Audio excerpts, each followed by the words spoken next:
Greetings, fellow travelers, vagrants, explorers, wildlanders, and welcome to episode 70 of the Retro Wildlands. My name is Nomad, and this is my gaming podcast where I like to share my thoughts and experiences with a video game that I have discovered or rediscovered while roaming the gaming wildlands. Thank you very much for tuning into the show today. Whether this is your first time venturing into the Retro Wildlands or you're an expedition veteran at this point, I'm really glad you decided to take some time and join us. Dee, our canine expedition leader, is hard at work as usual, making sure the fire is bright, the cooler is stocked, and the campsite is tidy. We also have Dexter, Dee's brother from another dog mother, running security. It's a really exciting time around the campfire today, my friends. We don't always get a chance to head back to a place that we've already explored, but we're going to be doing that today. And it's all because Dee has been having some weird dreams lately. In them, he hears a voice of someone calling out to him. Help me! Help! I'm a prisoner in the dungeon of the castle. My name is Zelda. On today's episode, we're going to be checking out a video game that we've technically already covered on the show before. On August 4th, 2022, I released the third episode of the Retro Wildlands and covered a game that I think is the pinnacle of retro video games. It's one of, if not the, best video games on the Super Nintendo, and it's a game that is practically universally praised and loved. When I look back at that episode of the show, there was so much I felt like I should have included that I just didn't. But more than that, now that I found a format that I really like, and I'd like to think I'm a little bit better at audio editing after a few years, I really wanted to create an episode for you all that met my current standards of quality. And I don't know what it is, but every now and then I get an itch to jump back into this experience, so I figure it's time that we go back. Back to the Super Nintendo, back to the land of Hyrule, back to the Legend of Zelda: A Link to the Past. My experience with A Link to the Past is somewhat embarrassing, if I'm being honest. I've owned the game on the SNES when I was younger, and I played it a lot. But it wasn't until I played the game for this podcast back in 2022 that I actually completed this game. A Link to the Past was one of the biggest gaps in my gaming resume, but the funny thing about not beating it is that I didn't have to complete it to see how amazing this experience was and form a connection to it. A lot of people praise and adore this game for its pioneering game design, its polished presentation, and how it refined the Zelda formula. For me though, I always found myself getting sucked into the hero's journey. Link, a young boy who lives with his uncle, hears the voice of Princess Zelda pleading for help in his dream. Link's uncle takes his sword and shield and leaves the house as soon as this happens, leaving Link to wonder, who is Zelda? Where had his uncle gone, and for what reason? Link makes the decision to find out, and what follows is an adventure that transforms Link from a simple young boy to a legendary hero of Hyrule. And I love putting myself in Link's shoes as I slowly master the art of combat, conquer dangerous dungeons, and solve the many mysteries of the land. Playing the game made me feel like the hero a lot of us young kids pretended to be, and I still feel that way as an adult. Today on the show, I want to recreate that feeling for myself and for all of you as we re-explore this amazing classic.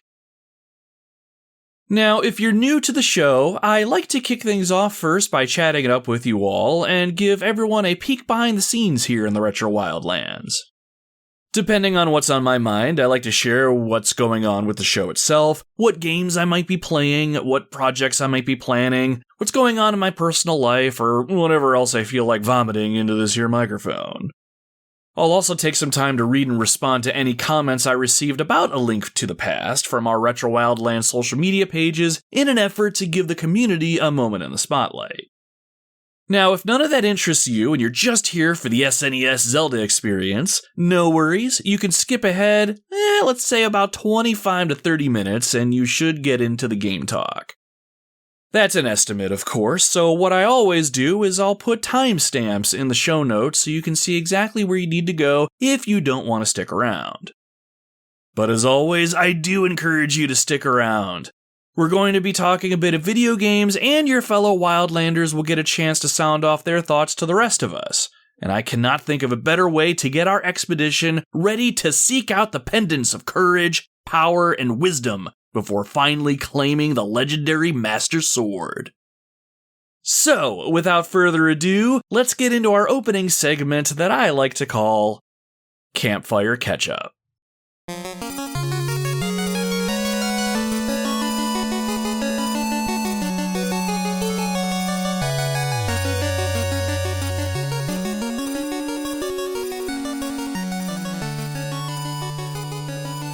So the weather is getting warmer here in Ohio, and summer is practically upon us.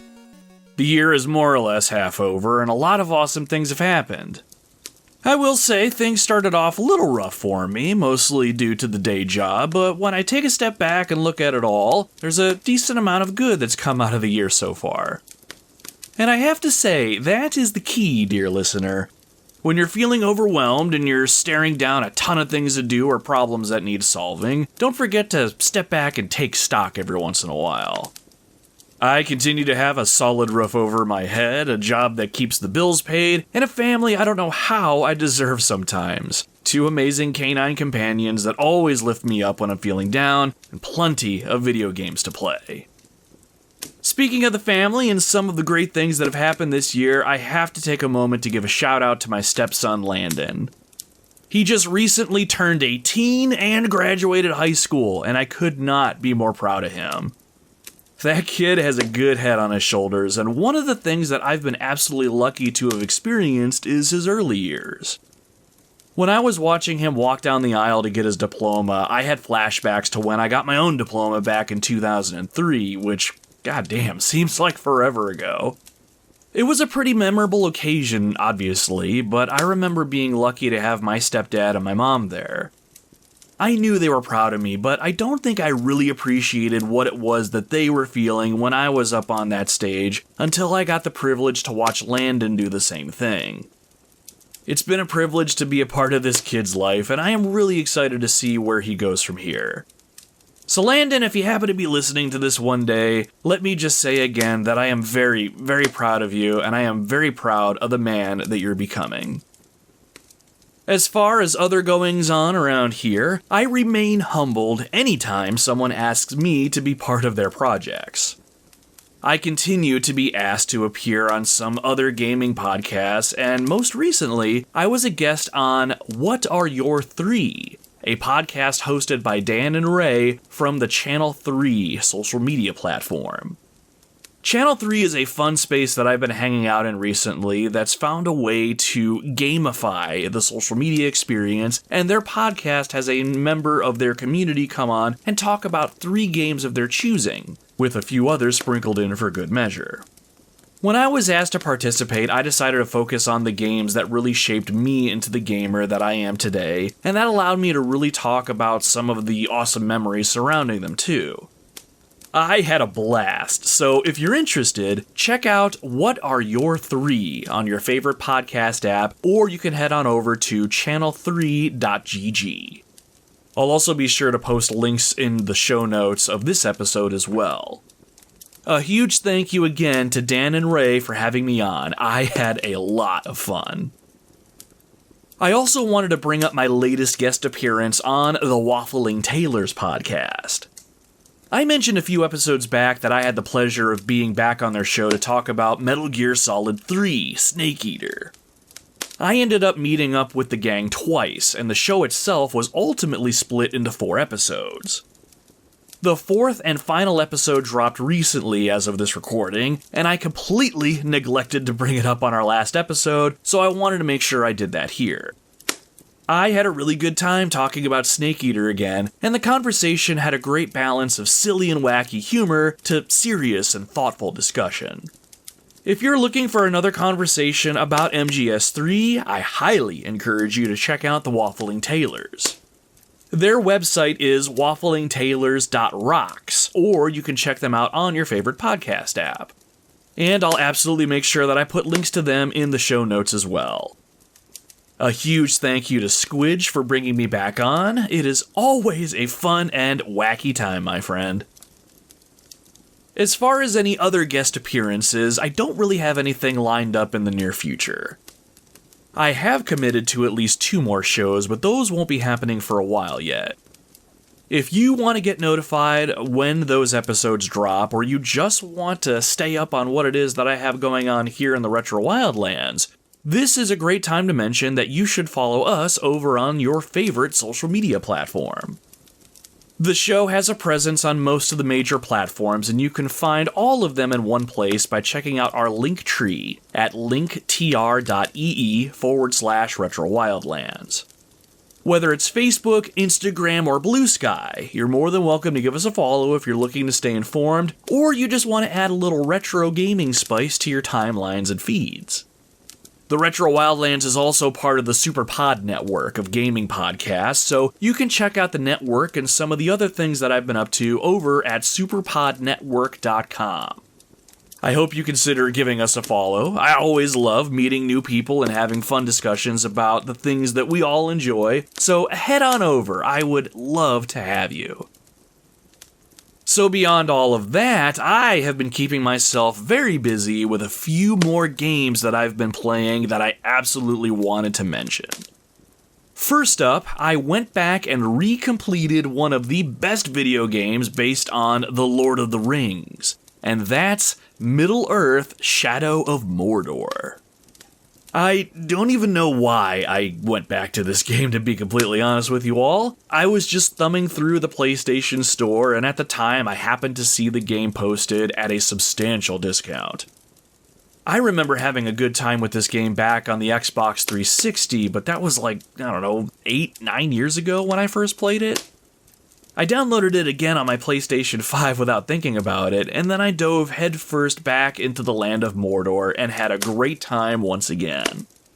Shadow of Mordor is by far my favorite Lord of the Rings game, and the premise is perfect. Playing as a ranger named Talion, you're working your way through Mordor, taking on Sauron's army of orcs and Uruk-hai as you seek vengeance for your murdered wife and son, as well as yourself. There are 2 areas that you can explore in the game, and both are fairly big. The game is somewhat open world in that you can travel wherever you want, taking on story missions, side missions, or other tasks. As you do, you'll gain experience to level up your abilities. You'll find runes to slot into your weapons to gain advantages, and you'll find many relics and documents detailing the land's rich history. Combat, though, was by far the most enjoyable for me. Using a combat system similar to the Batman Arkham series, you'll attack, parry, and execute your foes with finesse, grace, and straight-up savagery. It's very, very fun jumping into a crowd of orcs and single-handedly taking them all out without taking a hit yourself.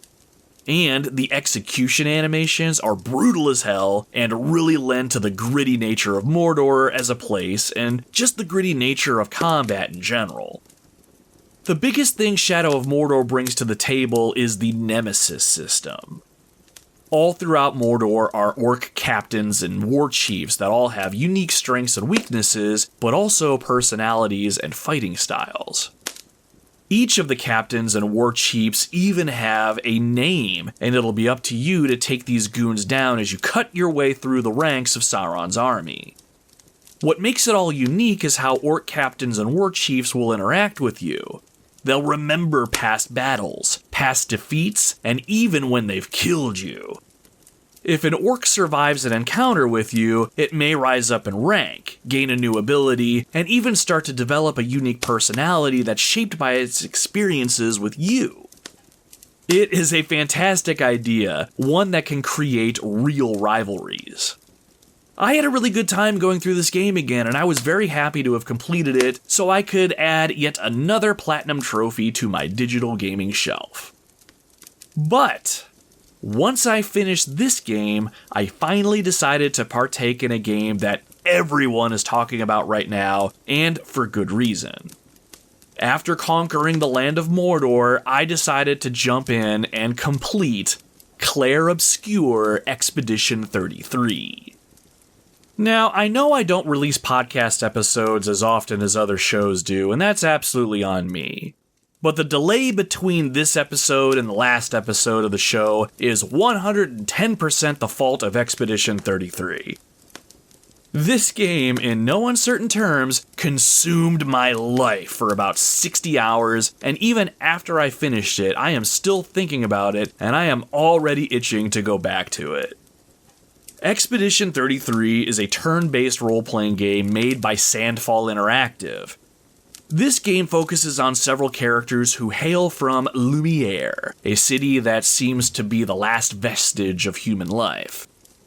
The world itself is presented as an almost surreal, dreamlike place. At what seems to be the center of the world, there stands a tall, black monolith. Once a year, the Paintress awakens and paints a cursed number on the side of the monolith. Everyone whose age is past that number fades away from existence. Pretty comparable to when Thanos snapped his fingers at the end of Infinity War, the blip, if you will. Every year, the number goes down and more people are erased in an event called the Gommage. Every year this happens, citizens of Lumiere band together and embark on expeditions to destroy the Paintress so she may never paint death again. None of the previous expeditions have succeeded, and in what feels like a final act of desperation, Expedition 33 sets off on a quest to break the cycle of death.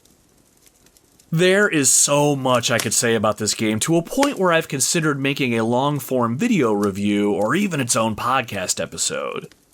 Expedition 33 is far and away one of the best games I have ever played in my life, period, point blank, it is that good. Visually, the game is a masterpiece with detailed character models and environments that often had me stopping in my tracks just to look around at everything. The world is like a painter's canvas, a mixture of vibrant colors along with dark and sinister tones. All the visuals are in service of a more immersive experience where things like even the battle menu is dynamic and flashy, much like a Persona game. The musical score is hauntingly beautiful and really pulls you into the world. There isn't a single track that I don't like, and the sheer variety kept things very fresh. Expedition 33 has some of the most amazing battle music too. Combine that with the flashy presentation, and it's a glorious feast for your ears and your eyes. The gameplay, however, is the true meat of the experience. As you explore the world, uncovering its secrets, and even coming across previous expeditions that had set out before you, you're going to face all manner of threats and enemies. The turn-based battle system is one of the most fun systems that I've personally experienced. You and your enemies take turns executing attacks and other actions as you would expect. On your side, you can attack the enemy with melee attacks, range attacks, or special skills. Your special skills will use ability points, which regenerate as you use basic attacks, or you successfully pull off real-time dodges or parry the enemy's attacks. Dodging and parrying, along with QTE-style button prompts that allow for more powerful attacks, really keep the player engaged in combat. Every encounter is engaging, and I never felt like battling or level grinding was a chore. And add to all of this, there's the Pictos and Lumina systems, which allow you to equip buffs to your characters, allowing for some in-depth customization and freedom when it comes to building the type of character that you want. But more than anything, this game's story is one of the most engaging and moving stories that I have ever experienced. I really enjoy how this game is written in that you don't just get one big expedition dump to explain what's going on in the game world. The characters themselves start off knowing more than you, and you learn more about the world little by little as you watch events you may not understand at first, but slowly learn about as you go through dialogue and character interactions. It's all very well done and presented in a way where you constantly find yourself pushing forward so you can learn something new and immerse yourself further into the world. I could go on and on about this game, but I highly recommend Clair Obscur Expedition 33. Expedition 33 has catapulted its way onto the list of my favorite video games of all time, and I don't say that lightly. Seriously, if you have not played this game yet, put this one on your radar at the very least. I still think about this game even after I've completed it. I just cannot get it out of my head, and I'm sure the experience is going to be the same for some of you too. Alright, and with that, I think I've talked your ear off enough with what it is that I'm playing and what I've got going on around here. It is time to transition into the reason that you're all here today. It is time to talk about The Legend of Zelda: A Link to the Past. We had several comments about A Link to the Past come from the Retro Wildlands community, so let's give those who spoke up a moment to share their thoughts.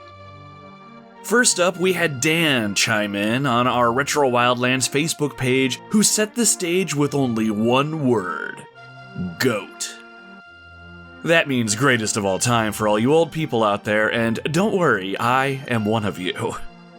But seriously, A Link to the Past is one of the best, and I have to think most of us agree with that. It's easy to look at something from our past and let nostalgia drive a lot of what we remember, but this game remains fairly solid today. Sticking points are that this game used the idea of dual worlds to great effect for both enriching exploration and puzzle solving, but there was the whole non-linear design of it all. The controls were pretty tight, the soundtrack was memorable and fitting, and every play session felt like an honest-to-God adventure. There's 80 to 100 hour RPG epics that exist today, but oftentimes it's the simple experiences that stick with you the longest. And I'd like to think that even after some 33 years later, this game's core design still influences games today. Our next pile of comments all came in from members of The Crew, who are part of Channel 3, a gaming social media platform that I encourage you all to check out. First up from Channel 3, we had Rusty6713, who said, "Love playing this game, but also totally need a guide for the last few dungeons." Hey, don't feel too bad, Rusty, I am the same way. When I played this game as a kid, after the 3rd or 4th dungeon in the Dark World, I just kept hitting walls. And they were the kind of walls that you could not bomb through either. I don't think figuring out what to do was all that complicated, really, but you really had to have your thinking cap on. And how awful was it when you had to quit the game in the middle of a dungeon and then come back to it days later? I could barely remember what progress I made, it was frustrating. I did, though, have a notebook that I would sometimes write notes in to keep track of some things that I had done in a dungeon, or I made notes to remind myself of certain rooms that might have something in them.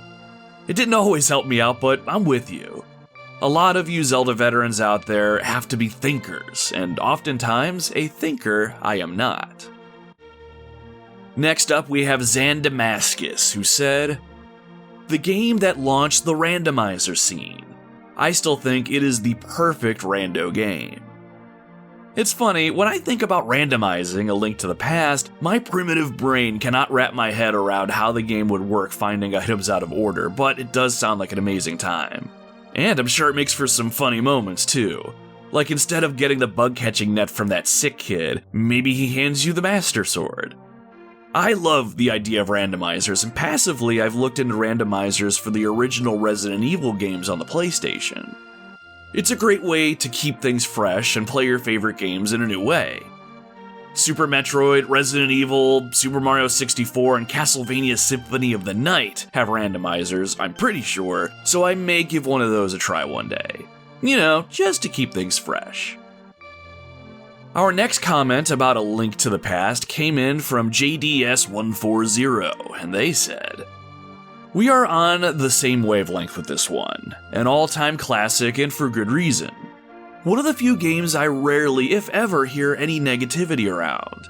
As a kid, I appreciated its epic and, at the time, almost overwhelming world. As an adult, I appreciate its near-perfect pacing and design. The original was great, but A Link to the Past really set the standard for the series." My friend, I don't think I could agree more here. A Link to the Past hit that rare sweet spot of wonder and polish that holds up no matter how many years go by. It's incredible how it managed to feel so massive and mysterious as a kid, yet now it stands out even more for its masterful structure and flow. It truly laid the foundation for everything that came after in the series. And thinking back, while some of the more complicated dungeons could bog you down, I never felt like this game had bad pacing or got boring. Even if I wasn't sure where to go next, combat was engaging and there were plenty of bushes and grass that needed trimming for the possibility of items. Outside of a couple gripes that I'll talk about later in the show itself, I can't really find any faults within this game. Our next comment is from Ender Phoenix.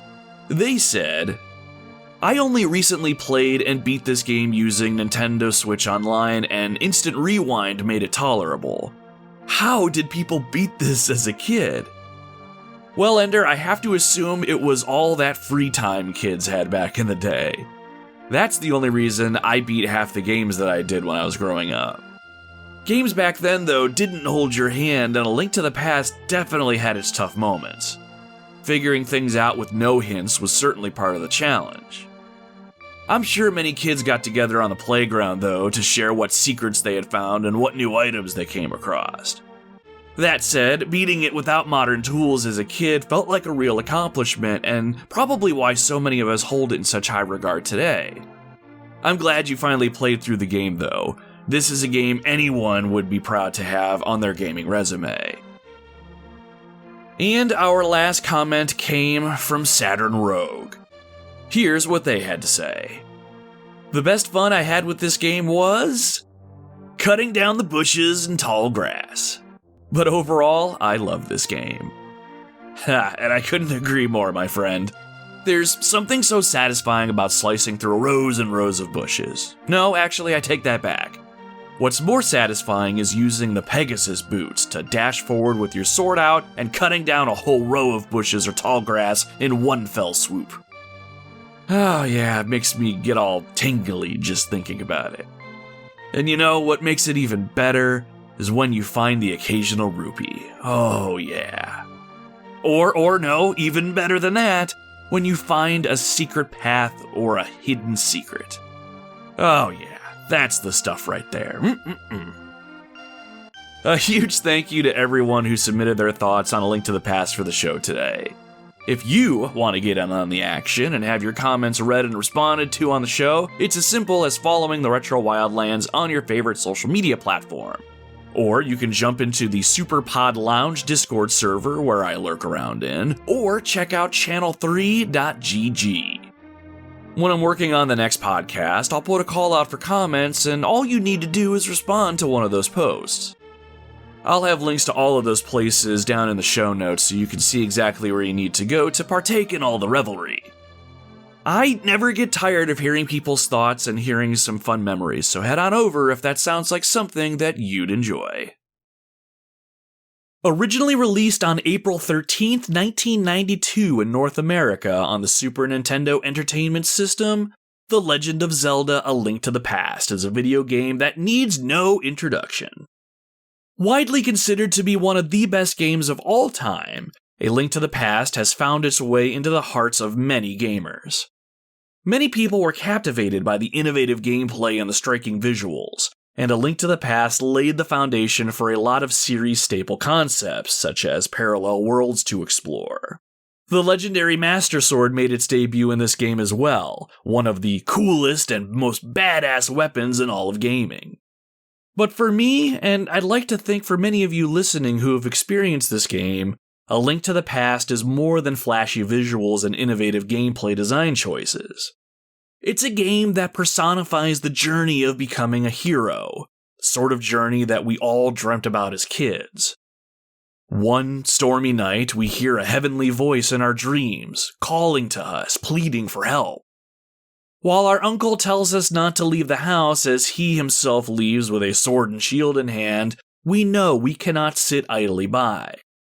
Zelda is calling to us from the dungeon of the castle, and it's up to us to save her and by extension, the entire land of Hyrule. Can we rescue Zelda and defeat the evil that's poised to engulf the land? Or will we fall to the forces of evil and allow darkness to spread unopposed? Well, my friends, that is completely up to us. So let's gear up, Wildlanders.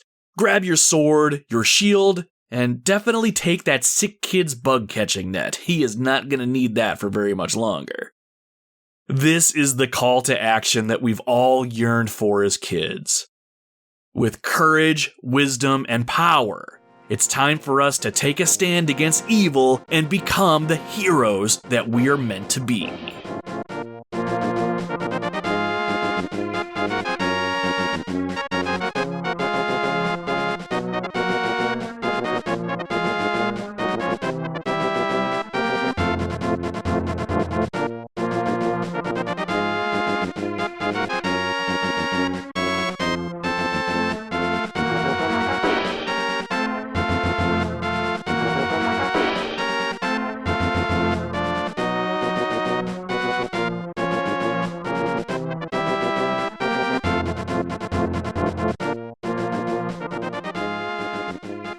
While I never had a ton of games for it growing up, the Super Nintendo was the gaming system that started to get me to see video games in a new light.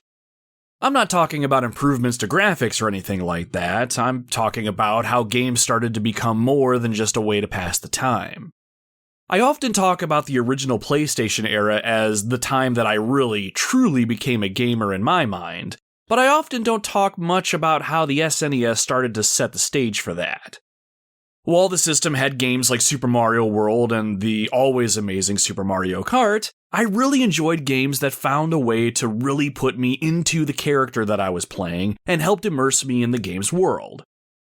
Star Fox, for me, was a great example of this early on. I loved pretending I was in the cockpit of the R-Wing, dogfighting on planets and in space in order to defeat the evil Andross and bring peace back to the galaxy again. But of all the experiences I had on the SNES, The Legend of Zelda: A Link to the Past was, and still remains, the one experience that truly transported me into a unique world and put me in the shoes of someone that I always wanted to be. And that was a hero. But the thing was, I wasn't a hero right out of the gate like I was when I played Star Fox. In the beginning of A Link to the Past, you were seemingly a nobody, an inexperienced kid who happens to get a call to adventure. And what I always loved was slowly becoming stronger and eventually becoming the hero over time. The journey of becoming something great far outweighed the idea of just being something awesome all of a sudden, and that's really what did and still makes A Link to the Past a favorite experience of mine. Now, with an introduction to the game like that, I would assume most people listening would expect me to say that I put hours upon hours into A Link to the Past and that I've completed it multiple times. Unfortunately, that was not the case until a couple years ago, actually. Back when I was a kid, while I played the game somewhat regularly, I never did beat the game. I always came close, but for some reason, I just never went all the way. Maybe it was the idea that once I completed the game, the experience would be over, or maybe I was just easily distracted by other games or experiences. I'm not really sure, if I'm being honest. After I completed the third or fourth dungeon in the Dark World, I just never progressed any further. It wasn't until I started this podcast that I finally made it a point to complete this adventure once and for all. I will say, felt wonderful to be able to say that I saved Hyrule and conquered the forces of evil, even if it took me 30-ish years to finally do it. And since my last journey into this game, I often find myself thinking about it from time to time. How good it felt to defeat enemies, solve the occasional puzzle, and even claim the Master's Sword from its pedestal in the Lost Woods and hoist it high overhead. The memories I carried are rooted in moments that defined the hero's journey for me, though this particular journey didn't have the part where the aspiring hero refused the call to adventure. I was always eager and willing to answer the call, and so was Link, the main character of our tale. I'm very eager to really get into this game today and relive some of the nostalgic moments that really made this experience special to me. Before we do that, though, as is tradition around here, we need to peel back some of this game's layers and see exactly what it is that we're working with. So, what is this game? The Legend of Zelda: A Link to the Past is a top-down action-adventure game. This is the third game in the Legend of Zelda series, released in 1991 in Japan and then later in 92 in North America and Europe. Developed and published by Nintendo, with Takashi Tezuka at the helm as director and Shigeru Miyamoto as producer. Players would take control of Link and embark on an adventure that seemingly takes place many years before the events of the first two games in the series. When thinking through what he wanted this new game to be, Miyamoto wanted to return the series to the exploration roots of the original Legend of Zelda on the NES. Zelda 2, which I feel fans either loved or hated, was a side-scrolling adventure that continues to be one of the more unique entries into the series. A Link to the Past returned to the top-down perspective, but also had some fantastic gameplay elements that not only set it apart from the previous games in the series, but allowed Miyamoto to create a vast world for the player to explore. This game was built with a light world, dark world mechanic, where players would eventually be able to travel between the light version of the game world to the dark version, and vice versa. Not only did this more or less double the size of the game world for the player, it made for some interesting exploration as well as some unique puzzles for the players to solve. It really was a large world, one that needed the Super Nintendo itself to thrive. Originally, A Link to the Past was being developed for the original Nintendo, but in order to allow greater details, better music, and the ability to cram all of this gameplay that the developers wanted into the game, they moved things over to the SNES and stuck the game on their biggest cartridge, one that held a massive 1 megabyte of memory. While better graphics and a bigger game world are obvious strong points when looking at the game today, the biggest win, for my money, is the soundtrack composed by Koji Kondo. The soundtrack in this game is one of my favorites, and I still listen to it on occasion today. From a technical standpoint, I believe Koji's soundtrack was one of the first layered soundtracks to be used. Layered meaning that it changed with gameplay. I don't mean so much that the music itself changed, just parts of it. Example, the iconic opening of the game has music, but it also has the sound of falling rain. The rain was one of the music layers, and it gets softer indoors and louder when you're outside. When you, controlling Link, go indoors and then again outdoors, you have that shift in the sound that the rain makes, and it's very seamless, no loading time required. Touches like that really set the music and the overall experience apart in a meaningful way and helped further pull the player into the game world. Now, as far as the story goes for A Link to the Past, there was actually a pretty involved narrative, though not a ton of it presents itself in-game. If you happen to have the instruction manual for the game, or you have the skill to look it up online, you'll find that there are 6 pages dedicated to the story setup within said instruction manual. It's actually a pretty good read, all things considered, and it is complete with some pretty unique artwork. I will say, the instruction manual really goes all in on a narrative setup, but at the end of the day, there really isn't too much meat on the bone when it comes to the overall story. There's enough here to get you motivated and drive things forward, but things aren't so complex that you aren't sure what's going on. And honestly, that's 100% fine by me. So, what exactly is the story setup? Well, as we continue to peel back this game's many layers, and as a way to answer that question, I think it's time we jump into the game itself and experience it all firsthand. Let's grab the game off the shelf here and prepare it for insertion. You know, by blowing it. Blowing into the cartridge, I mean. Anyway, bad joke. Let me grab the cartridge off the shelf here. Alright, here we are. Just one more here. Perfect. It is ready. After we slot the game into our SNES, let's power it on. Soon as we do, our ear holes are filled with a familiar tone. The words Nintendo Presents appears on screen before fading away, leaving the screen black. Next, we see 3 three-dimensional yellow triangles floating in on screen, moving towards the center. At the same time, they meet, forming the Triforce, the symbol of ultimate power, relentless courage, and boundless wisdom.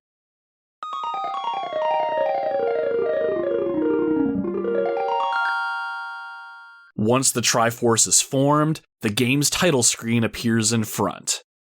The Legend of Zelda: A Link to the Past.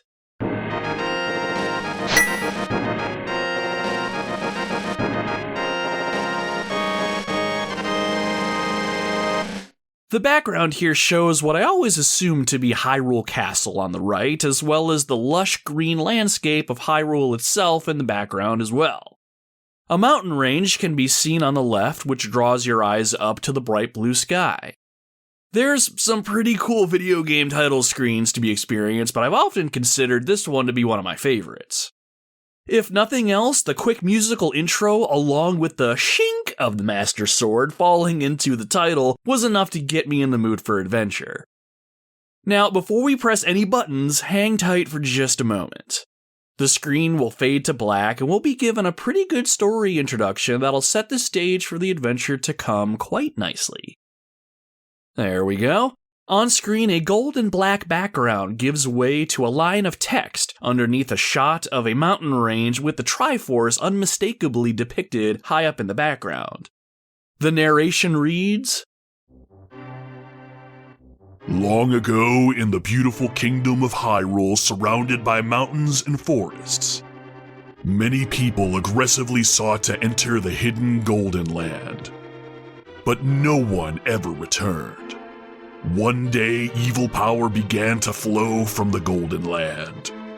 So the king commanded 7 wise men to seal the gate to the land of the golden power. That seal should have remained for all time. But when these events were obscured by the mists of time and became legend... From here, the background fades to show us moving inside Hyrule Castle. As we enter the throne room, the dialogue continues. A mysterious wizard known as Aghanim came to Hyrule to release the seal.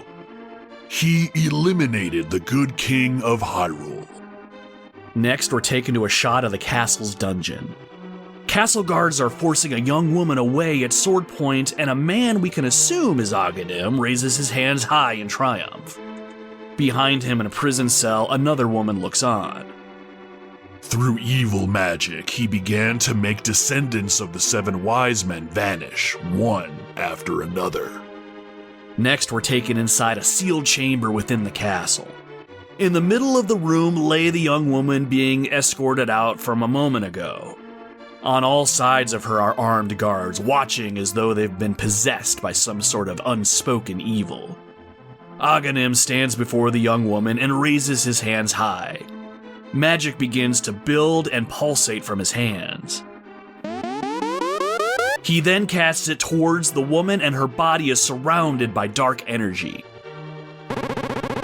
And all at once, her body disappears.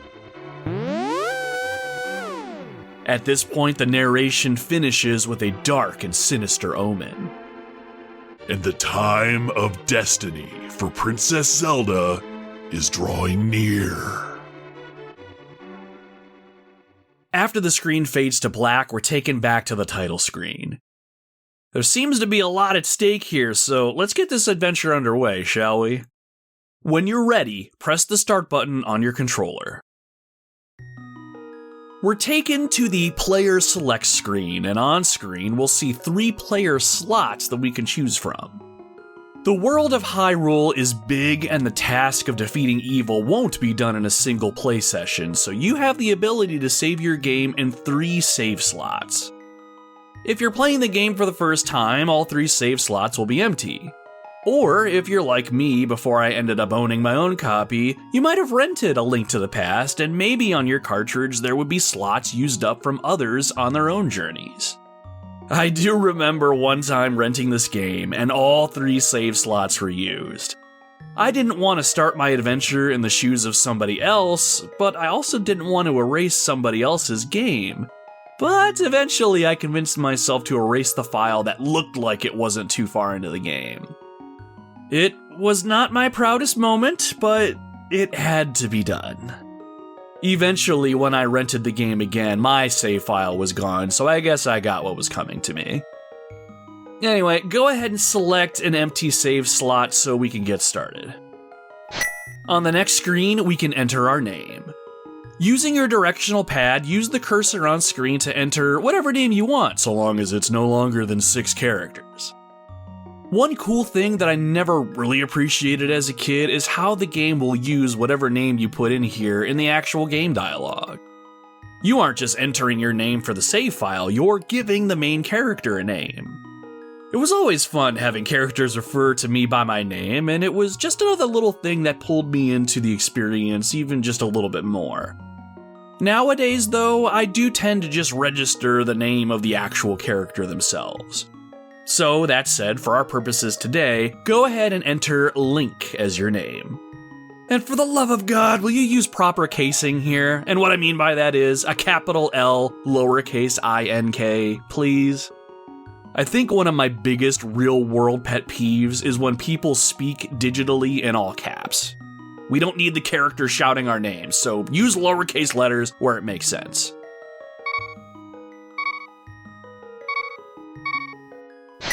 Excellent, thank you, I appreciate it. Back to the main menu, our character is slotted into our empty save file now. We can also see 3 hearts off to the right-hand side. These hearts are basically our character's health meter. We start off the game with 3 hearts, but we'll add many, many more as we go. There really isn't anything in the save file there that you can see that's going to really tell you how far along you are in the story, but the amount of hearts you have is a pretty good visual indicator. In any case, when you're ready, highlight your newly created save file and press start to begin our adventure.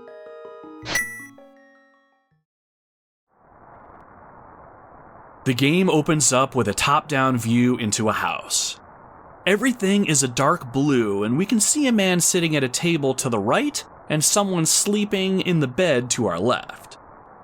As the sound of the rain outside carries on, we see some text appear on screen. Help me.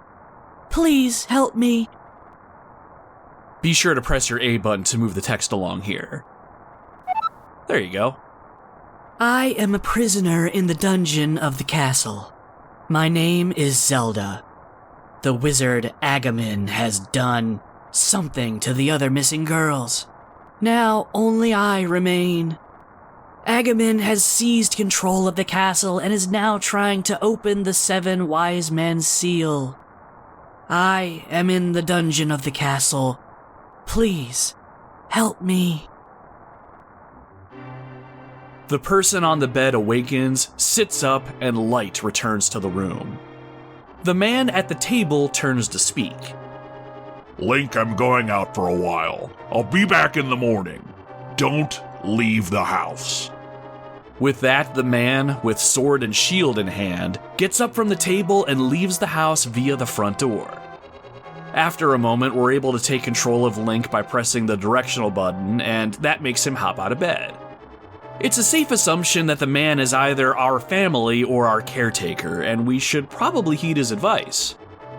But who is Zelda? What sort of danger is she in? The 7 wise man seal? What could that be about? I don't know about you all, but if a heavenly voice like that called me to rescue her, I think I'd find a reason to go to her aid, so that's exactly what we're going to do here. However, before we do, let's get our bearings. There are several things on screen that don't really mean much to us now, but let's touch on a few of them. First, at the top right-hand side of the screen is our life meter, represented by those heart containers I mentioned earlier. As you take damage or get injured, your heart containers will empty. Once they're all gone, your adventure is over. You can increase your total health by finding additional heart containers in the world, or by defeating several of the game's bigger boss monsters, but that's a little ways down the road. How do you heal yourself, you might be wondering? Simple, my friend. You can find heart pieces after defeating some enemies, or you can find them hidden in the world. They could be in bushes, or even hiding in ceramic pots. Just like the pots that are over by Link's bed, as a matter of fact. See him over there? Go ahead and walk over to one of them. Now, one of the game's core mechanics involves Link lifting up and throwing items. Pots like these can be picked up and the contents will appear on the ground. Why don't you see what that pot has in it?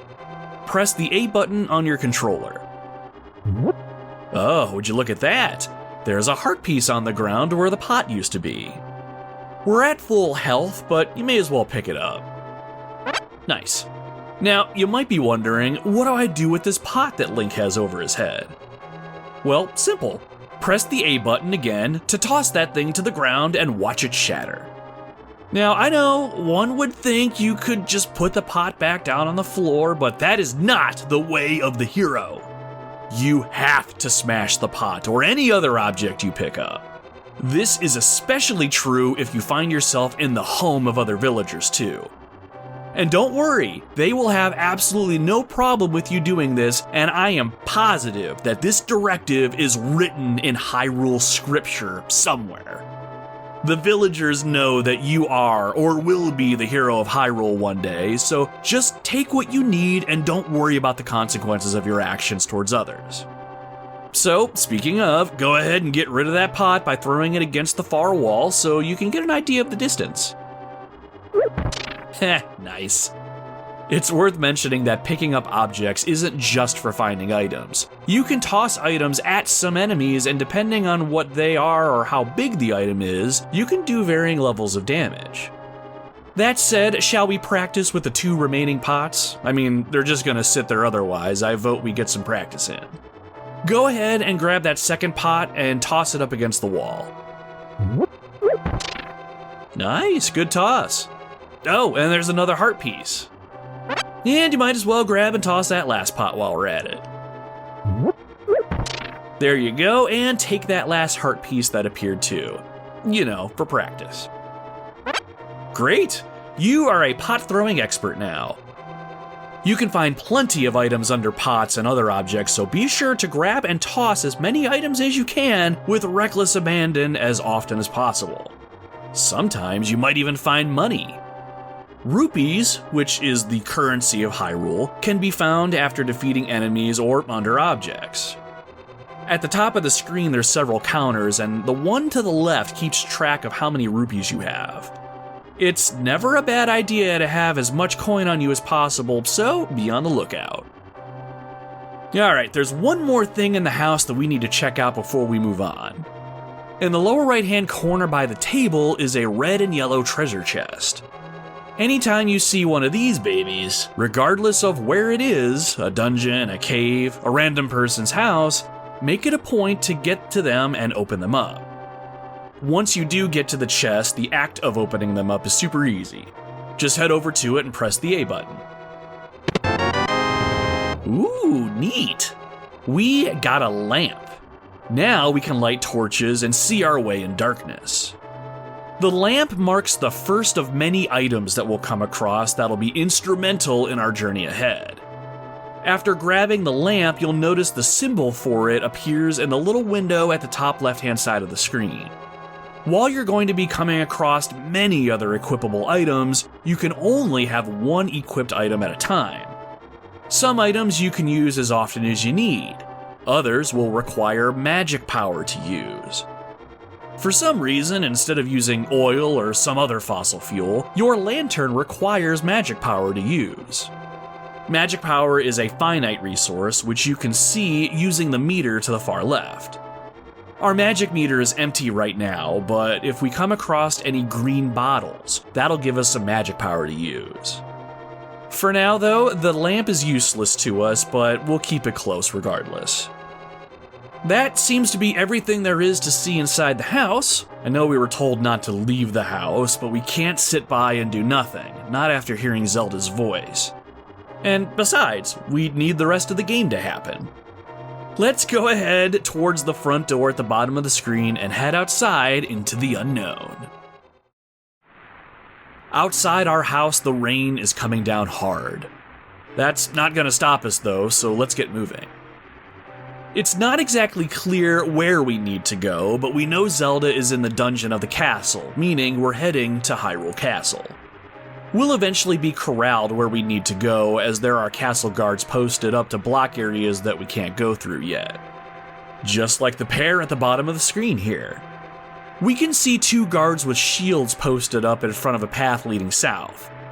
If we talk to them, one of them will say, "What are you doing up this late, kid? You can stay up when you're grown up. Now go home." Yeesh, what a dick. It is worth noting that not all guards you come across are as big a dick as this guy. As you meander around and talk to some of the other guards posted up, some will actually give you some advice, especially when it comes to how to use items and even swing your sword when you eventually get one. As you make your way through the area, thanks to the guards being posted up to block certain areas, you'll eventually make your way north, and eventually to the castle. After crossing a bridge to get to the castle entrance, you'll see another guard posted up. Hey, you're not allowed in the castle, son. Go home, get some sleep." Should have expected that, I guess. Would have been a little too easy to go right through the front door. We should see if there's another way into the castle. Let's head towards the right and follow the path lined with stone into the garden area. As you explore, there's no real obvious way into the castle. Eventually, if we can't find our way in fast enough on our own, we'll hear Zelda's voice in our heads again and dialogue text will appear on screen. Help me. I'm in the dungeon of the castle. I know there is a hidden path from outside of the castle to the garden inside. Sounds like there's a hidden entrance outside the castle walls. Let's keep following the path that we're on. Ah, crap, dead end. Wait a second, the stone path ends in front of a bush. You can lift bushes like you can lift ceramic pots. Why don't you lift that bush there? Something just seems off about it. Aha! Success! Under the bush is a hole that we can jump down. No telling how deep the hole is and if it's dangerous to jump in, but never mind that. Heroes don't wait. They jump headfirst into danger, and we got the secret tone that played. That has to mean something. Let's go ahead and walk over the hole, and down we go. We land in a shallow pool of water in the basement of the castle. It's a good thing the shallow pool of water was there to break our fall. It seems like we fell for an eternity. The only direction that we can go now is to our left, so let's head that way. Oh no, what's that up ahead? Slouched against the wall is a man holding a sword and shield. It's the same man who was in the house with us earlier. Now that I think about it, isn't this Link's uncle? He's clearly not important enough for a name though, at least not that I could find. Anyway, don't mind me, that man needs help, so let's get over to him. When we do, he speaks. Link, I didn't want you involved in this. I told you not to leave the house. Take my sword and shield and listen. You can focus power in the blade. Hold the B button, then release it using the secret technique handed down by our people. Link, you can do it. Save the princess. She is your... The man says nothing more, and Link takes the sword and shield from the man's now cold, dead hands. Alright, we got a sword and shield now. Now we can face down the enemy and rescue the princess.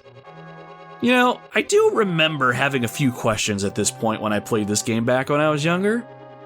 One, who are the people the man was talking about? Release the power in the blade using a technique handed down by quote-unquote our people? I had always assumed he was a descendant of the Knights of Hyrule or something similar, but more than that, I always wondered what Zelda was to me. The man did say, she is your... ... So she is my what? My destiny? Kinda makes sense. What if we went full on Star Wars and Zelda was my sister? That would be interesting, I guess, but there's been no proof of anything like that within the halls and halls of story lore of the Legend of Zelda series. Really, I don't think the man's last words are ever truly elaborated on, but they have always made me wonder. Anyway, let's get back on track. Now that we have a sword, I think we should take a quick moment to get used to how to swing it and practice the technique mentioned before. One thing that I never really took notice of until I was a little older was the fact that Link is left-handed and will swing his sword with his left hand. Go ahead and swing it a few times by pressing the B button, get a feel for that thing. Notice how it starts with the blade on the right-hand side, then swings from right to left? It's a small detail, but it is important. The game is smart enough to track the movement of the blade when determining whether you struck an enemy or not, so bear that in mind. The swing itself is quick, and you can swing about as fast as you can hit the B button. Now, how about that secret technique the man was talking about? This technique is something that you'll want to master as soon as possible, as it is an essential technique for combat and even progression through the game. First, go ahead and hold down the B button. Link swings his sword, but he holds it out in front of him at the ready. A sparkle of sorts will crawl its way up the blade as power is being focused. Once it reaches the tip of the blade, you can then let go of the B button at any time and Link will perform a powerful whirling blade technique where he'll spin around with the sword in all directions. Give it a try now so you can get a feel for it. Nice, how slick was that? Not only is this a great technique for clearing out enemies behind you, the technique itself deals more damage than a regular sword stroke, so definitely keep that in your back pocket. You can also perform a dashing attack with your sword, but you'll have to find the legendary item, the Pegasus Boots, so that one won't be added to your arsenal just yet. For now though, we have everything we need to continue our journey, so let's head out. In the next room, we can see a hallway to our right. As we move down it, we're faced with a castle guard. We're going to need to cut him down in order to progress. The guard has a relatively short sword and seems to be walking around aimlessly. Perhaps he's under a spell of some kind. Whatever, doesn't matter. He needs to die, so let's dispense some heroic justice. I know it sounds cruel, but being controlled by an evil spell is no excuse for allowing the capturing of Zelda. Make your way towards the guard and take a swing at him with your sword. Nice, good hit. The hit itself sends the guard flying back a ways, but he hasn't been defeated just yet. One more good swing ought to do it. Good work. The guard perishes and disappears, giving you the room you need to move down the hall. As you do, the hallway opens up a bit and you can see a treasure chest on a green pedestal of sorts. But before we can get to it, we need to take out another guard who is wandering around by the chest. This time, why don't you use your whirling blade technique, just so you can get a feel for it in actual combat. Hold down your B button to focus, and while you have your B button held, move towards the enemy. One thing that you'll notice, when Link has his blade charged up, he'll always face the direction that he's holding his blade. Moving around while you have this move charged won't make Link change directions. And when I say direction, I mean the direction of his body. Keep that in mind because it may be important later. Anyway, when you're close to the guard, let go of the B button and cut him down. Easy peasy. And did you notice how it only took one hit to take the guard out, not two like the last one? I don't know if the whirling blade technique does double damage, but it absolutely does more damage than the regular swing. Anyhow, now that the threats are removed from the area, first thing you'll want to do is open that chest, so go ahead and claim whatever's inside. Oh, sweet! You got a blue rupee. Rupees come in several colors that denote their value. Green is 1 rupee, the blue one you just got is worth 5, and there's red ones that are worth a whopping 20. When you grab this blue one, you'll see that you have 5 rupees added to your total at the top of the screen. Sweet! Alright, what else do we have here? There's a couple of pots in the corner, let's see what they have underneath. Ooh, what's that? looks like a little green bottle. These will restore any lost magical power, so grab that thing right away. See the magic meter on the left-hand side of the screen? It filled up just a little bit. Nice, now we have a little bit of magic that we can use with the lamp in our inventory. There's another green bottle of magic under the other pot, so toss the one that you have against the wall and collect that one too.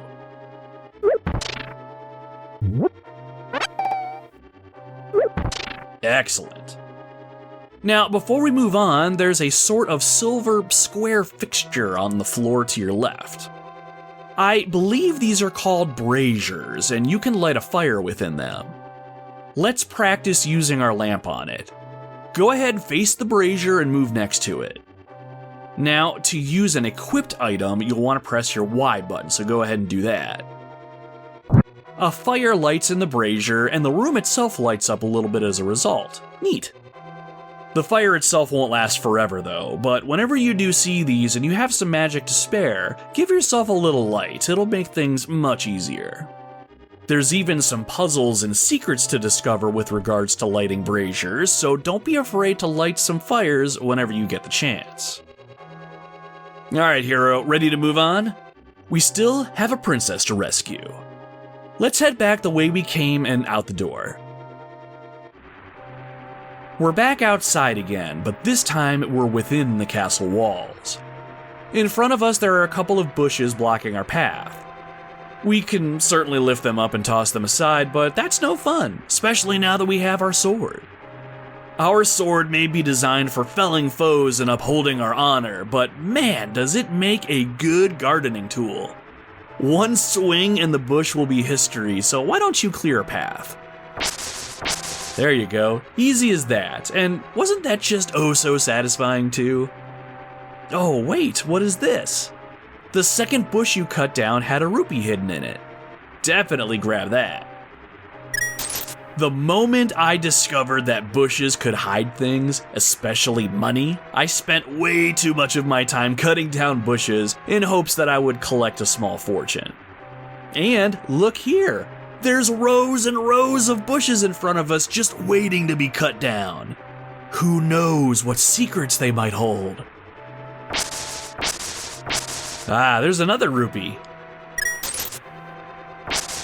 Ooh, piece of candy. Ooh, piece of candy. Ooh, piece of candy. My God, this is so relaxing. It's so easy to just forget your troubles and just keep cutting bushes and raking in money. But this is kind of time consuming though. Oh, here's a cool technique. See that row of bushes over there? Have Link face it and hold down your B button so you charge up your whirling blade attack. Okay, good, but don't release your finger just yet. See how Link's sword is at the ready? Holding the B button, walk into the row of bushes. See that? Link will stab each bush and you'll quickly walk through a row of them, picking up anything that pops up along the way. Ooh, it is so satisfying. I know a bunch of you listening always go out of your way to cut bushes and tall grass down, and you have to, right? It's practically in the hero code. Anyway, I'm sure I'm wasting a lot of your guys' time. We should probably get back on task, so let's do that. Now, as you cut through the bushes, make your way to the left and you'll find yourself on the main path towards the castle's front door. As soon as you step on the stone leading to the front entrance, you'll notice 3 guards patrolling the area. Should be easy pickings as you... Hold on, wait a second. One of the guards turns your direction and starts to head your way. Watch out, hero. This particular guard is more aggressive than the other mindless drones that we've come across so far. Not only is this guard making a beeline towards us, it has a much longer sword. We'll need to use caution when we're taking this guy out. Go ahead and take a swing and let's see if we can put ourselves on the offensive. Crap. The way that you're positioned, your sword bounces off the guard's sword for no damage. Here's where Link being left-handed comes into play. Guards with long swords can deflect your sword, so you'll need to position yourself in such a way that you'll hit the guard on the side that they're not protected. This whole idea is actually kinda cool, all things considered. You have to be somewhat strategic about your positioning, and you can't just hack and slash your sword. The idea itself really lends itself to the notion that you're having a legitimate sword fight. But on the other hand, I will concede it can get annoying after a while, especially if you're in a narrow space and you can't quite connect with the guard just right. One way to get around that, though, is the whirling blade technique, which I actually recommend you deploy here. How cool would it be to hit all 3 of these enemies all at once? Well, go on, hero, give it a try. Ha! How awesome was that? It's almost like you really are the hero of legend. While there's more to explore in the courtyard and plenty more bushes to trim, let's go ahead and enter the castle. Head north through those double doors.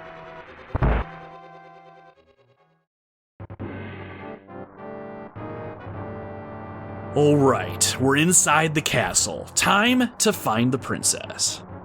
We just need to figure out where the dungeon is. As you enter the main hall of the castle, you'll spot a few more guards patrolling around. You don't have to take them out if you don't want to, but if you're anything like me, you'll want to take out any threats.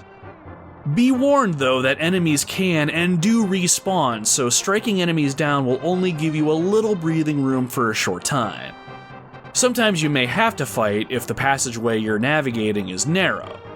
And something else you should always consider is the chance that killing an enemy will drop an item, so I'll leave it up to you to decide what you want to do when you encounter the enemy. Well, okay then. You're a cold-hearted killer like I am, and I absolutely approve. While you're exploring the castle, I must say, as far as video game openings go, this one has always been one of my favorites. There's something about the simple premise. You, a regular Joe, charging into the castle full of enemies, trying to find a princess calling out to you for help. This is made even more exciting with the game's music. Not only does the music lend itself to your heroic mission, I love that the layered sounds are used to great effect here, and you can still hear the rain pouring outside while you search the castle grounds. I'll always appreciate a simple premise, and nothing gets more simple than this. Eventually, as you explore the castle, you'll make your way north and come across a set of stairs leading down. You can tell that they're leading down by how the stairs actually make their way downwards, but also from the big arrow above the doorway pointing down. Most dungeons that I've ever seen or been locked up in are normally in a castle's lower levels, so it's probably a good idea to head that way. That said, go ahead and head down.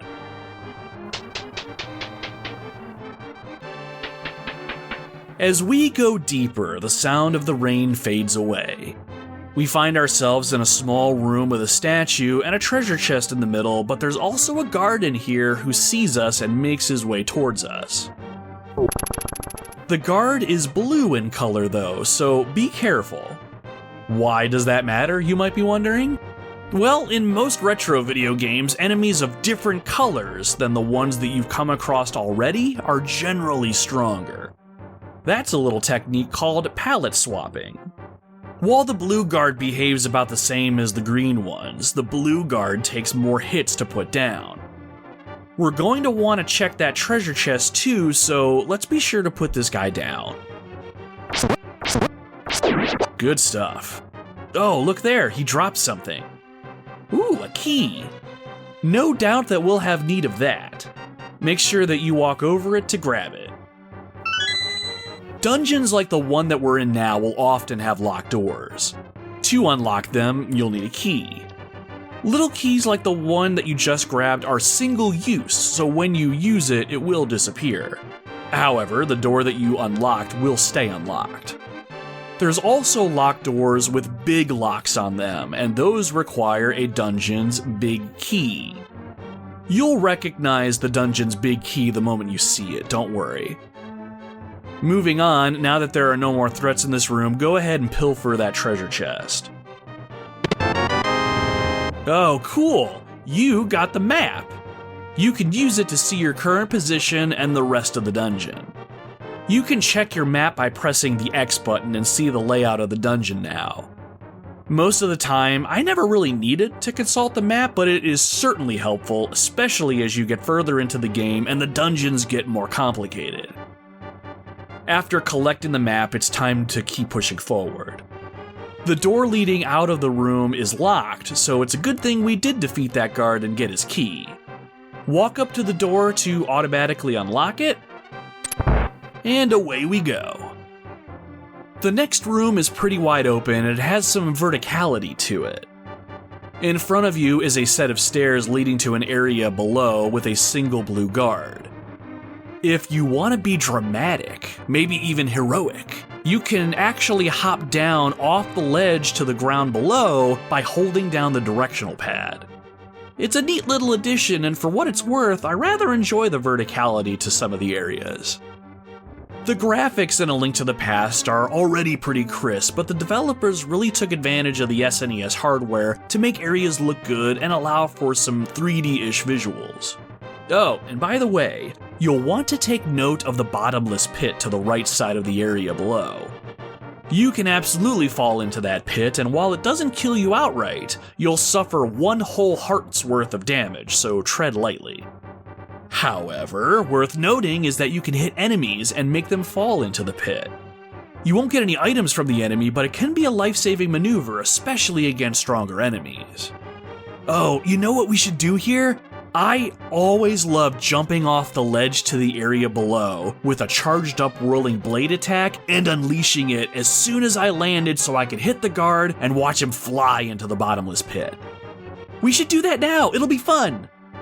Go ahead and charge up your sword. Now keep holding down the button and walk over to the edge and wait for the guard to get near the pit. Patience, just wait for him to get a little closer to the edge. Okay, now, jump now, hold down the directional button. Okay, now, whirling blade attack. Ha! Perfectly executed, and down he goes. Doesn't that make you feel awesome? There's another opportunity coming up where we can do something similar, so let's press on towards the south. In the next area, there are 2 blue guards patrolling with bottomless pits on either end of the room. Coincidentally, there are 2 ceramic pots in the middle of the room. I wonder what this could be set up for. Well, if you guessed grabbing a pot, chucking it at a guard, and letting the impact hurl the guard into the pit, you guessed correctly. Ah, that is awesome! Now, one more time. Ah, that never gets old. Keep pushing forward, hero. We are almost there. As you continue to explore the dungeon, you'll come across a small room with a single green guard inside. The moment you pass through the doorway, a steel gate crashes down behind you and locks you into the room. All we can do now is do battle with the guard and put him down. You know what to do at this point, so get to it. As soon as the guard perishes, the door behind you and a locked door to your right will open up. Nice. There's going to be plenty of times that you'll find yourself in a locked room like this. When in doubt, kill everything that moves. That is generally the best rule to live by. For the game, I should add. For the game. Anyway, head into the room on the right. We're about to get something incredible that's going to really help us on our journey. In the next room, the door closes behind us again. In the room is a treasure chest and a blue guard. Nice, there you go. Your bloodlust is undeniable, hero. Now, not only does this open the door behind us, but the guard drops a key. Nice. Now, let's open the treasure chest and collect our spoils. Oh, baby. Say hello to an extremely useful item and a series staple, the boomerang. You can throw it, and after a little distance, it'll come back to you. Awesome! To use it, we'll have to swap out our lamp. To do this, let's open the item menu by pressing the start button. From here, you'll see an area where all of your items live. You only have the lamp and the boomerang right now, but there's plenty of other items that you'll come across during your adventure. Some necessary for progression, others are just for fun. For now though, go ahead and move the green circle that's over the lamp to the boomerang. Good, now that you've done that, press start again to close the menu. You'll notice the boomerang is depicted in the little black square on the top left-hand side of the screen now. You can only have one item like this equipped at a time, and while that's not necessarily a bad thing, I really wish there was a way to switch items a little easier. I don't have very many complaints when it comes to this game, but there are moments where you'll find yourself switching between items fairly frequently, and it can be a little cumbersome opening the menu, selecting the item, closing it again. It's a minor gripe in the grand scheme of things, but what I wouldn't give to have the shoulder buttons allow you to cycle through your items on the fly. Now, I am sure someone is thinking about the fact that cycling items like this won't exactly be practical as you gain more items to cycle through, and that is fair, that is a good point, but drives me nuts that the shoulder buttons on the SNES controller aren't really used in A Link to the Past, at least not a lot anyway, but I digress. We're just about to our objective, so let's head back into the previous room and use the key that you grabbed on the north door. In the next room, there's a set of stairs leading down at the north end. You know what to do, hero. Let's head down.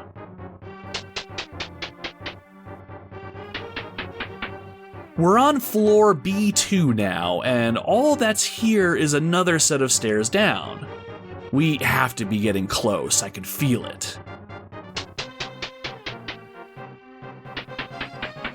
As soon as we make it to B3, it's clear that we're in the right place as we can see a prison cell to our right. There's one greed guard patrolling, so be sure to take him out. As we move to the right, we'll come across another prison cell. Back up against the wall inside the prison cell is a young woman. That's it, that's her, Princess Zelda. Quick, head on over to the door and... ah, crap, watch out. A brand new enemy is guarding the cell. This enemy is clad in black and red armor. It's probably best that we be careful here. While the other guards up to this point have had swords, this enemy has a unique weapon. A weapon that I can only describe as a morning star, a spiked ball on a chain. The Black Knight will attack you by swinging it around in a circle around him, so watch out. Ooh, that hit pretty hard. The force of the Morning Star knocks you back and you take some decent damage. We're going to have to earn the right to rescue Zelda here.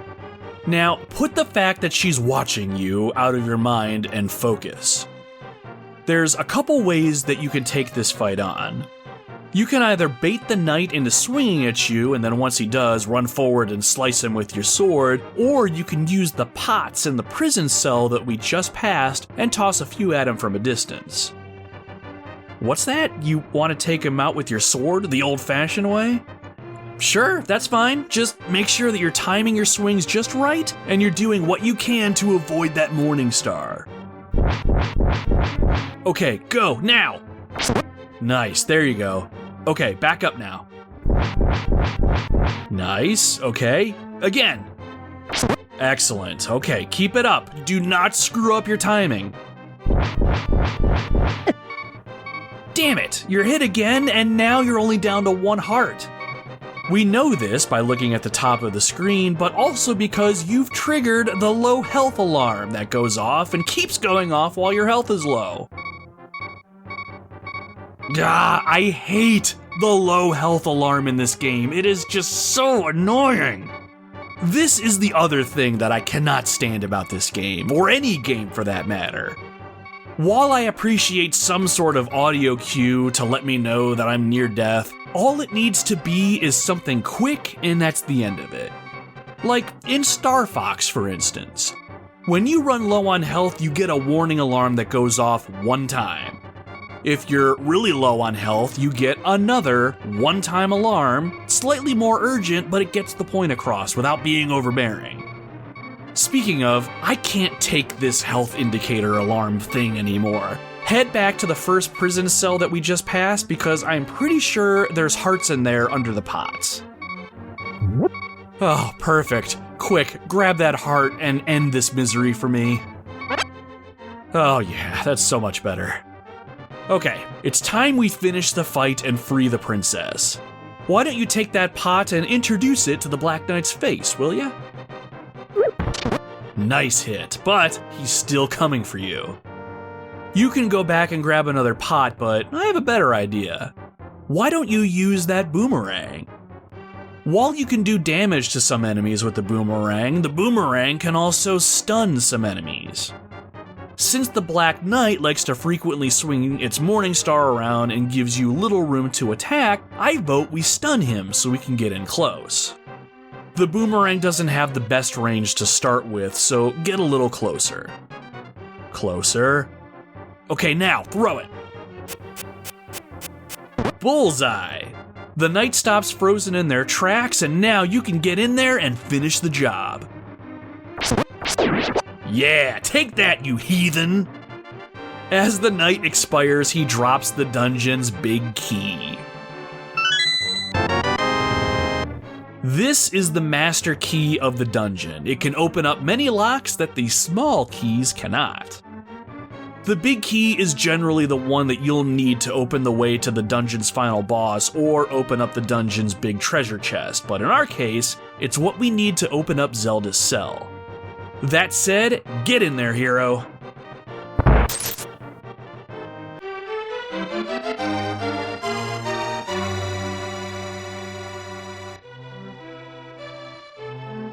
As Zelda approaches us, we can see a pixelated smile on her face. Thank you, Link. I had a feeling that you were getting close. That's what she said. Michael, please. Sorry, I could not resist. Okay, back to the princess. Link, listen carefully. The wizard is magically controlling all the soldiers in the castle. Hold up, the soldiers we've been killing are actually normal people being controlled against their will like I thought? And we've just been stabbing them to death and throwing them into pits? Damn, they probably had families, hopes, maybe even dreams. Probably shouldn't think too much about it, I guess. Sorry, princess, go ahead, carry on. I fear the worst for my father. The wizard is an inhuman fiend with strong magical powers. Do you understand? The game now gives us the option to say yes or not at all. Selecting yes will progress the story, while selecting not at all will have Zelda repeat everything she just said. It's worth noting that she doesn't even try to dumb things down for you, she'll just repeat everything again. How many times have people accidentally selected not at all in these situations and had to sit through all of that dialogue a second time? Pretty sure we've all been there at least once. Anyway, select yes so we can move on. Alright, now let's get out of here before the wizard notices. I know a secret path, but first, we have to go to the first floor. Let's go. Zelda will stick with you, and it's off to the throne room for the both of you to find a secret passage where you'll both escape and head towards the sanctuary. When you make it there and the princess is safe, you'll learn that the only thing that will give you a fighting chance against the evil wizard is the legendary Master Sword. You'll later learn that you'll need to collect 3 pendants in order to pull the Master Sword from its pedestal in the Lost Woods. The Pendant of Courage, the Pendant of Power, and the Pendant of Wisdom. Only then are you considered worthy enough to wield the ultimate sword of legend and dispel the darkness.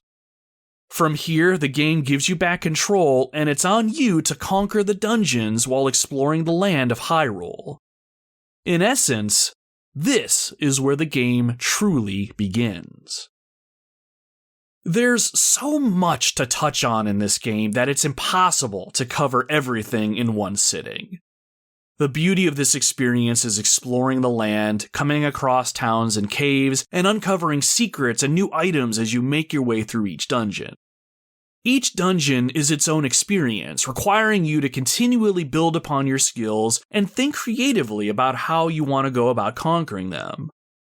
Each dungeon typically has a unique item that's not only instrumental in your overall progression, you'll have to use that item in battle with the dungeon's boss, forcing you to think tactically and push you out of that stab it with your sword until it dies mentality. It all culminates in a feeling like no other. It's that feeling you get when you tackle a new challenge and come out a winner. And there's not too many things more satisfying than that.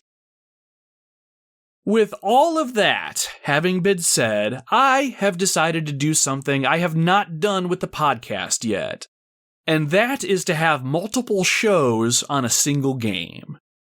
What I mean by that is, I'm going to wrap things up for today, and we're going to continue this discussion in our next episode.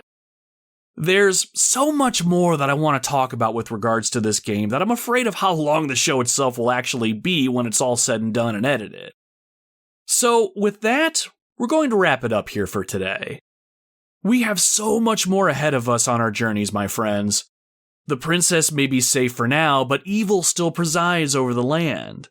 And there's whispers of a dark world, a parallel world that mirrors our own that is shrouded in darkness. Can we overcome the challenges before us, prove our worthiness to wield the Master Sword and restore peace to the land? Well, my friend, we'll answer that next time because our journey has only just begun.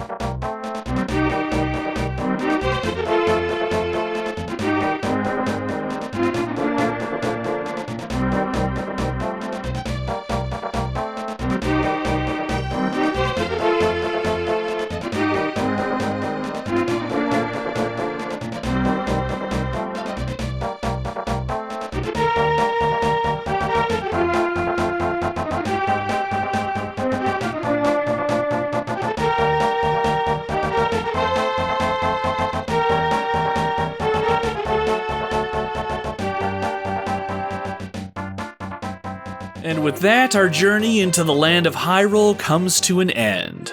For now, anyway. This has been episode 70 of the Retro Wildlands, The Legend of Zelda, A Link to the Past.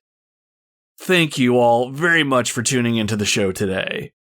As I spent more time with this game again and wrote out the script for the show, I couldn't help but get swept up in the whole experience all over again. There's so many wonderful things about this game that I wanted to share this time around, from some more of the game mechanics to some of the memories that stuck with me. Like, you never forget the first time you pull the Master Sword from the pedestal, or how frustrating yet satisfying it was to fight Mulderm, the snake boss in the Tower of Hera. Everyone who has played this game has their own adventures to share, and if you haven't played this game yet, I'm sure you've heard about some of these adventures from others. A Link to the Past is a classic for a reason, and I really think this game stands the test of time. I can't wait to get back together with all of you next time as we continue this journey together and discover what it really feels like being the hero of our own tale. If you like the show today and you want to show it and myself some support, please consider subscribing to the Retro Wildlands on your preferred podcasting platform. This podcast remains a hobby for me, and I write, record, edit, and post shows whenever my busy schedule allows. Family and work have to come first for me. Subscribing to the show will let you know the moment I drop something new and lets you get back into the Wildlands the moment our expedition is ready for the adventure. The Retro Wildlands is also part of the SuperPod Network, home of some awesome gaming podcasts and other gaming content, so you can follow us over there at superpodnetwork.com. Other than this show, you can check out some awesome shows, such as the SuperPod Saga, Fine Time, the Pre-Order Bonus Podcast, Tommy and Grant Go Podcasting, and more. There's blog posts, videos, and tons of other content, so be sure to check out all of that by heading over to superpodnetwork.com. Now, if you really like the show and you have a little bit of time to spare, I would love it if you gave us a good review. You can leave a star rating for the show on Spotify, but you can also leave that and a written review over on iTunes, Podchaser, Podbean, and Podcast Addict, just to name a few spots. Good reviews will help the show appear in more search feeds, I would assume, but more than that, it'll let me know that you like what it is that I'm trying to do here and that I'm delivering something that you really enjoy.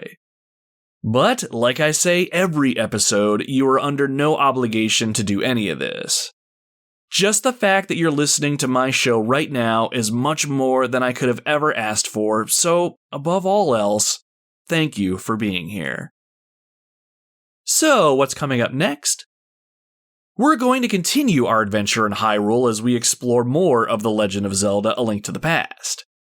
Of the topics I want to cover next time, I want to talk about how the game uses the light and dark worlds to expand gameplay in a meaningful way, talk about some of the dungeons and bosses, but I also want to share some fun memories I still have with this game. It's going to be a fun time, so be sure to come back for more. It's always fun going on grand adventures with you, so I hope to see you as part of our expedition next time. Until then, my friends, my name is Nomad, and you can find me roaming the retro wildlands.